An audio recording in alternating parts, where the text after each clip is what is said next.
Hola a todo el mundo y bienvenidos un día más a mi canal. Bueno, pues en el vídeo de hoy vamos a hablar sobre las costas procesales.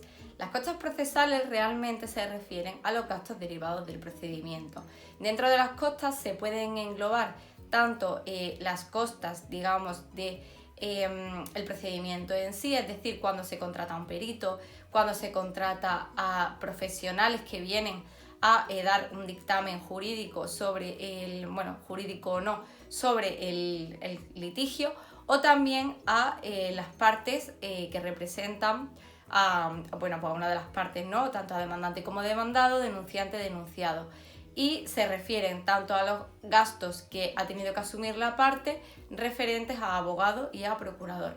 Entonces, podemos decir que cuando normalmente se condena o existe condena en costas, una de las partes está obligada a pagar a la otra parte los gastos que ha tenido que sufragar en concepto de abogado y de procurador o de otros profesionales que se haya valido para hacer defender su derecho. Pues bien, realmente la ley de enjuiciamiento civil establece, en primer lugar, que cada parte satisfacerá sus costas, es decir, sus instrumentos para hacer valer su derecho. Es decir, si yo necesito un abogado o necesito un procurador, en principio yo asumiré el coste de esto. Sin embargo, sí que es verdad que más adelante establece el criterio de vencimiento objetivo a la hora de establecer un sistema de imposición de costas. Esto quiere decir que, por ejemplo, cuando nosotros ponemos una demanda, si nosotros pedimos una serie de cosas y el juez o tribunal finalmente desestima todas nuestras pretensiones, nosotros debemos abonar los gastos del procedimiento, no solamente de nuestros gastos, sino los gastos de la persona contraria, porque hay que tener en cuenta lo siguiente: cuando nosotros ponemos una demanda o cuando nos demandan a nosotros, nosotros necesitamos un abogado y un procurador que tenemos que pagar de nuestro bolsillo. ¿Qué pasa? Que si hemos sido injustamente demandados, en caso de la jurisdicción civil, sí que es verdad que se establece pues la imposición de costas, porque se entiende que la persona que ha iniciado el procedimiento lo ha hecho, digamos, sin motivo, entre comillas, ¿no? Entonces debe sufragar los gastos que nosotros hemos tenido que sufrir para defendernos en ese procedimiento. Pues bien, sí que es verdad que depende de la jurisdicción y depende de la materia, nos vamos a encontrar con criterios dispares. Sí que es verdad también que muchas veces la imposición en costas, primero en sede judicial y en concreto en la jurisdicción civil, siempre tendremos nosotros que pedir al tribunal, por las características de la jurisdicción civil, que se condene en costas. Entonces, en caso de que ocurra la imposición de costas, será porque efectivamente a nosotros se nos ha estimado todo lo que pretendíamos y la otra parte ha visto desestimadas sus pretensiones en su totalidad. Normalmente, cuando digamos que a las dos partes se les da la razón, es decir, se le estima, hay una estimación parcial de lo que pide la parte que está realizando la demanda, o hay una estimación parcial de lo que alegaba la otra parte en su respuesta a la demanda, sí que es verdad que se establece que las costas serán por mitad. Si el juez no estableciese nada, habría que pedir al juez que aclarase el tema de las costas, porque realmente el juez a veces condena en costas y a veces no. Entonces, primero, en la jurisdicción civil ya tenemos claro que primero hay que solicitarlo siempre, y que en caso de que se vean desestimadas las pretensiones totalmente, o sea, en caso de que una parte venza completamente a la otra, tendrá que abonar los gastos del contrario.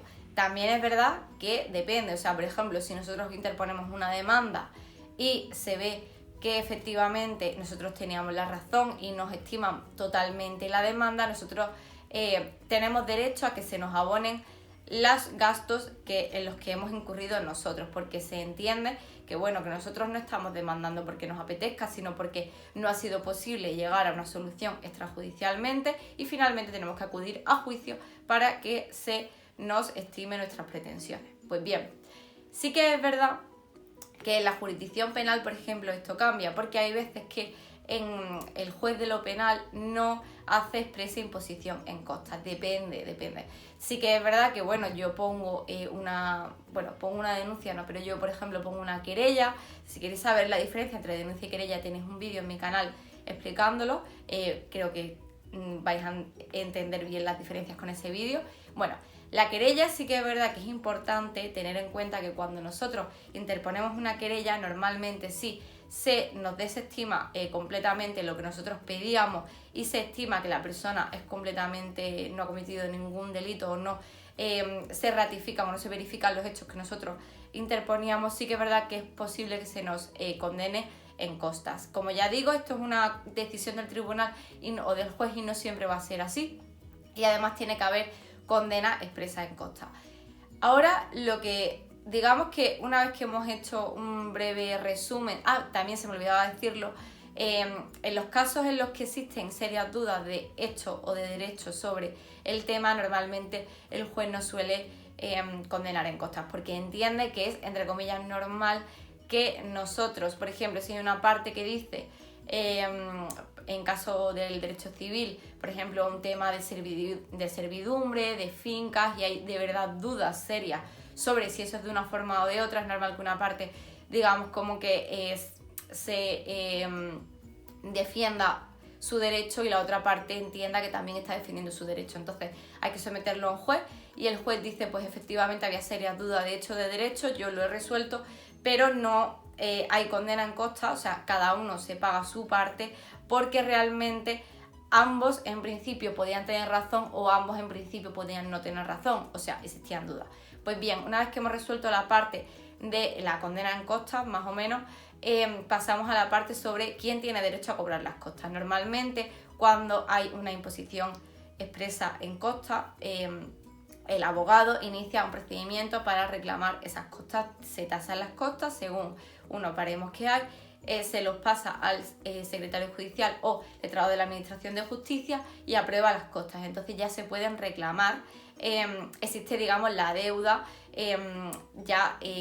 digamos, líquida sobre cuánto tiene derecho la otra parte a reclamar porque están aprobadas por el secretario. Pues bien, una vez que estas costas se cobran, estas costas realmente, aunque el procedimiento lo inicie el abogado, a no ser que se diga lo contrario, estas costas son del cliente.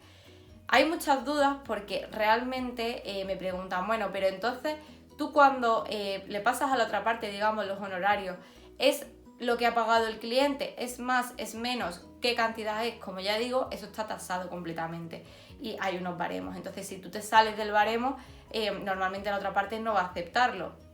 Esto quiere decir que puede que el cliente reciba como costa, cuando ha habido condena en costa, una cantidad diferente a la que ha abonado a su abogado. O también puede que haya llegado a un pacto con él mediante la hoja de encargo, que siempre aconsejo que haya hoja de encargo para saber bien los honorarios que nos van a devengar en el procedimiento, el abogado, procurador y los gastos. Pues bien, hay veces que el abogado llega a un acuerdo con el cliente y dice, vale, me vas a abonar una parte, pero las costas, que normalmente van a ser X, tú las vas a recibir, pero yo voy a tener derecho a cobrarlas, porque digamos como que esas costas que yo voy a recibir vienen como de pago a cuenta, digamos, de los honorarios que, entre comillas, todavía se deben por este pleito. Entonces, que sean siempre del cliente y el abogado no pueda apropiarse de ellas no significa que realmente después vayan a ser del cliente, porque realmente si el abogado las cobra y se las queda y no se ha pactado, sí que es verdad que puede incurrir en un delito de apropiación indebida. Pero si se ha pactado previamente que él sea el abogado el que se va a quedar con las costas, pues entonces así digamos que se quedarían saldados no las deudas, sino las cantidades pendientes que pueda haber del procedimiento, porque los procedimientos, depende de lo que se llegue con el abogado, se pueden abonar por completo al inicio, se pueden abonar una parte, por ejemplo, antes de la celebración del juicio o una parte antes de la imposición de la demanda, o simplemente se puede tasar dependiendo del momento procesal en el que nos encontremos. Por ejemplo, sí que es verdad que a lo mejor por antes del juicio puede cobrarte el abogado una cantidad, después se interpone la demanda, hasta la celebración del juicio también se puede cobrar una cantidad, y así como vamos cumpliendo fases, digamos, y también se van devengando las cantidades. Eso depende de vuestro abogado y depende también de vosotros de cómo os sintáis más cómodos a la hora de llegar a un acuerdo. Y bueno, yo creo que con este vídeo ha sido, digamos, he tocado varios puntos muy concretos, pero creo que se han resuelto algunas dudas sobre qué significa las costas, la palabra costa, qué significa la condena en costas, cuándo se va a condenar en costas. Ya como decimos siempre, eso va a ser lo que el juez o tribunal decida también. Y también, una vez que existe condena en costas, a quién corresponden las costas, si al abogado o al cliente. Y bueno, ya hemos dicho que es el cliente, a no ser que exista un pacto en contrario. Y bueno, pues esto ha sido todo por el vídeo de hoy, espero que os haya gustado. Si tienes alguna duda, como siempre, en los comentarios, estoy abierta a todo tipo de comentarios y de consultas, y nos vemos en el próximo vídeo. Un saludo.